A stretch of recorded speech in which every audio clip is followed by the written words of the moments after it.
Today we are analysis chart of Karnataka bank. तो जैसा कि मैंने आपको बताया था कि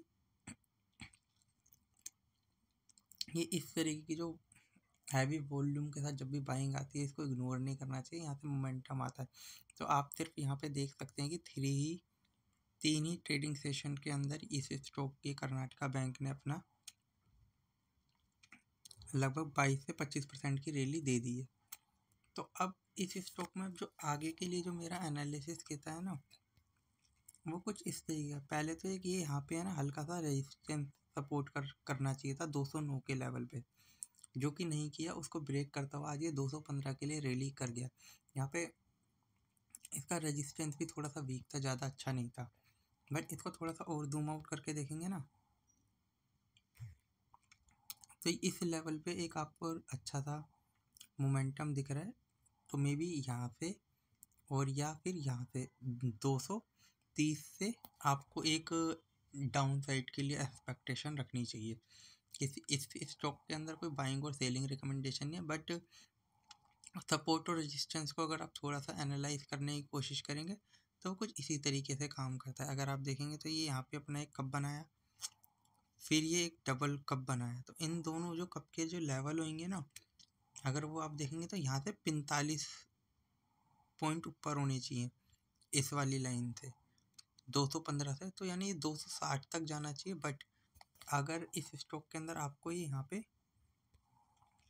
एक रेजिस्टेंस फेस करने के लिए जाएगा तो 241, अगर ये 241 के ऊपर क्लोजिंग देता है तो फिर ये आपको 260 तक की रैली दे देगा आसानी से।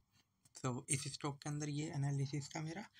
और मैं एक हिमाद्री करके केमिकल कंपनी है, मैं उसका भी चार्ट एनालिसिस करना चाहूँगा, क्योंकि आजकल क्या रेट ऑफ इंटरेस्ट थोड़े डाउन है। तो ऐसा कहा जाता है जब भी रेट ऑफ इंटरेस्ट डाउन होते हैं ना तो हमें एक जो है कि हमें हमारे जो केमिकल और आईटी स्टॉक अच्छा परफॉर्म करते हैं। तो अभी देखेंगे तो केमिकल हाल फिलहाल के अंदर चला भी नहीं है। तो इस स्टॉक के अंदर जो मेरा एनालिसिस कह रहा है ना, ये अपने ना एक रेंज के अंदर ट्रेड कर रहा है। चाहो तो आप इसका सपोर्ट यहाँ लगा सकते हैं और एक इसको अगर मैं इसकी कॉपी क्लोन करते हैं तो एक ही यहाँ लगाते हैं। तो आप ये देखेंगे तो आप ये स्टॉक एक रेंज के अंदर ट्रेड कर रहा है। ये सारी ड्राइंग पुरानी वाली हटानी पड़ेगी। तो जैसे कि ये जब भी यहाँ पे टच करता है 420, तो 420 के बाद ये अपना एक बार ये रैली देता है 525। अब ये फिर से टच करा है तो एक बार ये फिर से यहाँ तक के लिए आना चाहिए। इस लेवल में आने में थोड़ा टाइम लग सकता है बट ये आना चाहिए। जैसे कि आप देखेंगे आज 420, तो अगर मैं इसी कैंडल को आज के अंदर ही देखें तो ये कुछ इसी तरीके का था। इस लेवल को इसने टच किया और यहीं से बाइंग आ गई और अपना जो इसने हाई बनाया था 450 के बाद आया था, उसके बाद थोड़ा सा डाउनफॉल हुआ। तो इस स्टॉक पे भी आपकी नज़रें रहनी चाहिए। और मे बी इस स्टॉक के अंदर जो आज वॉल्यूम के अंदर बाइंग आई है, मे बी 7 मिलियन शेयर की बाइंग एंड सेलिंग थी इसके अंदर। तो और एक और मैं स्टॉक इसके बाद एनालाइज करना चाहूँगा आप लोगों के साथ, जो कि एक कीर्ति इंडस्ट्री करके। आज ये स्टॉक ना 10% अप था। और अगेन जैसे कि मैंने आपको बताया कि जब भी स्टॉक के अंदर किसी भी स्टॉक के अंदर मैं आपको दिखाता हूँ इस तरह की मैसिव 5 मिलियन शेयर की बाइंग एंड सेलिंग हुई है और 10% तक के मतलब 10% की रैली 10 to 11% की आज ही दे दी है। इसने हाई तो अपना 603 का बनाया है बट फिर वहाँ से एक रेजिस्टेंस फेस किया होगा इसने इस लेवल पे और ये फिर वहीं से ही डाउन आया। तो आपको ये स्टॉक पे भी नज़र रखनी चाहिए। अगर आप देखें तो यहाँ पे पहले भी 3-6, तो अगर आप यहाँ पे देखेंगे तो ये 1 2 3 ये 6 ग्रीन कैंडल बनी थी, उसके बाद फिर गिरावट हुई, फिर रैली दी। तो अभी भी इस स्टॉक के अंदर मतलब मोमेंटम है। अभी भी मैं देखूं तो इस स्टॉक के अंदर डाउन साइड ही होनी चाहिए, क्योंकि अगर मैं इस स्टॉक की मैपिंग करके दिखाता हूँ, रुकिए सारी ड्राइंग हटाते हैं। इस स्टॉक ने रैली दी, डाउन आया, अब गया, डाउन आया, इस लेवल को सपोर्ट किया, फिर यहाँ से इसने ब्रेक कर दिया।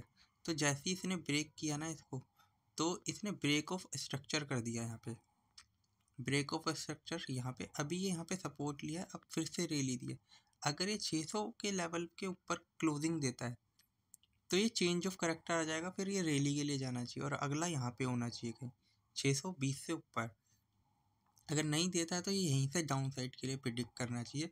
और ये अपना इस लेवल, ये जो है ना मतलब 520-30, ये यहाँ के लेवल के लिए आना चाहिए। और इसी तरीके से मैं एक और स्टॉक एनालाइज करना चाहूँगा। किसी भी स्टॉक के अंदर बाइंग और सेलिंग रिकमेंडेशन नहीं है, बट ये फिर स्टडी पर्पस के लिए, क्योंकि मैं भी यहाँ पे सीखने की कोशिश कर रहा हूँ नई नई चीज़ें। अगला करके एक ओरिएंट इलेक्ट्रॉनिक्स, आज ये स्टॉक है ना मतलब 20% अप था। तो ये स्टॉक का शायद मैंने रिजल्ट एनालाइज किया था, मे बी शायद एक्स पे हो या मैं जब रीड कर रहा था तब मैंने इसको देखा था।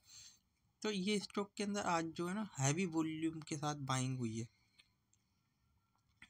ये लगभग 32 मिलियन शेयर्स की बाइंग एंड सेलिंग हुई है और 20% का अपर सर्किट ही लगा है इसके अंदर। बट अगर आप स्टॉक को जूम आउट करके देखेंगे ना, ये स्टॉक अपना 280 के लेवल पे ट्रेड कर रहा था लगभग। यहाँ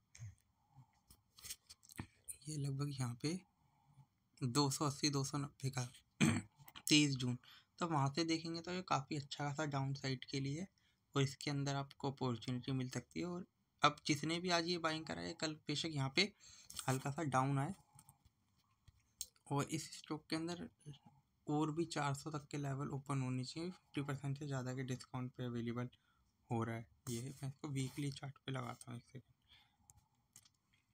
अब जैसे ही देख सकते हैं, हाँ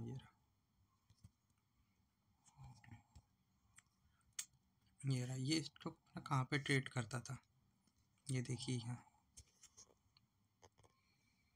और आज ये अपना आज की 20% रैली के बाद भी 48% के डिस्काउंट पे अवेलेबल।